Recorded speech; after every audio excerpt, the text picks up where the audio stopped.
যদি তুমি জীবনে বরকত পেতে চাও, সম্মান পেতে চাও, হৃদয়ের প্রশান্তি পেতে চাও, জেনা ব্যভিচার যেটা প্রেম দিয়ে শুরু হয়, জেনা ব্যভিচার যেটা প্রেম দিয়ে শুরু হয়, নজরকে হেফাজত না করার কারণে, চক্ষুকে নিম্নগামী না করার কারণে, চোখ দিয়ে যেটা শুরু হয়, এটা তোমার শান্তি নষ্ট করবে, এটা তোমার রিজিক নষ্ট করবে, এটা তোমার এই শিথিলতা, হৃদয়ের সুকুন, প্রশান্তি, নীরবতা, এটাকে বলে কি স্থায়িত্বটা নষ্ট করবে, স্থিরতা নষ্ট করবে। এটা ছোট ভাই, তোমার প্রতি আমার নসিহত, তুমি কে নীল পড়ছে, লাল পড়ছে, কে ছোট পড়ছে, কে বড় পড়ছে, তুমি এগুলো মেজারমেন্ট করার দরকার নাই।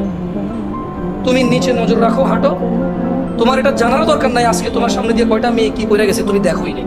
তুমি নিচে হাঁটো, যথাসম্ভব তুমি যতটুকু নিচে দেখে হাঁটা সম্ভব তুমি তোমার চোখকে হেফাজত করো।